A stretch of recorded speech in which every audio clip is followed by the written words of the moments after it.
पंतप्रधान नरेंद्र मोदी यांनी सरन्यायाधीश धनंजय चंद्रचूड यांच्या निवासस्थानी जाऊन गणपती बाप्पांचं दर्शन घेऊन आरती केल्यानं विरोधकांनी हल्लाबोल केलाय। शिवसेना ठाकरे गटाचे खासदार संजय राऊत यांनी पंतप्रधानांच्या या कृत्यानं न्यायप्रणालीवरच शंका उपस्थित केली आहे।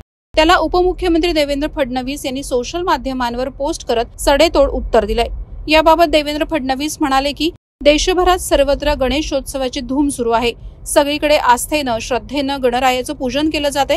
गौरी गणपतीच्या दिवशी महालक्ष्मी पूजन सुद्धा होतं। अशावेळी सरन्यायाधीश धनंजय चंद्रचूड यांच्याकडे जाऊन पंतप्रधानांनी गणरायाची आरती करत महालक्ष्मीचं पूजन केलं। सरन्यायाधीश धनंजय चंद्रचूड हे महाराष्ट्रातील आहेत, परंतु पंतप्रधान सरन्यायाधीशांच्या घरी गेले आणि अचानक इकोसिस्टीम अशी कार्यान्वित झाली की जणू काही आभाळ कोसळलं। यामध्ये फरक फक्त इतकाच आहे की याआधीचे पंतप्रधान त्यांच्या निवासस्थानी इफ्तार पार्टी ठेवायचे आणि त्याला सरन्यायाधीश उपस्थित असायचे, परंतु गणपती आणि महालक्ष्मी पूजनाला जर पंतप्रधान नरेंद्र मोदी गेले तर त्यावरून इतका गहजब कशासाठी असा रोखठोक सवालच देवेंद्र फडणवीसांनी विरोधकांना केला आहे।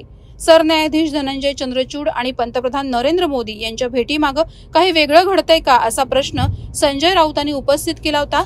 त्यावर फडणवीस म्हणाले, हिंदुत्वाला विरोध करता करता आता यांची मजल गणपती आणि गौरी महालक्ष्मींना विरोध करण्यापर्यंत का जावी हा प्रश्न फार गहन आहे। हा महाराष्ट्रातील सणांचा, महाराष्ट्र धर्माचा, मराठी संस्कृतीचा तसंच गौरी गणपतीच्या भक्ती आणि श्रद्धेचा सरसकट अपमान नाही का असा खडा सवालही देवेंद्र फडणवीस यांनी उपस्थित केला आहे।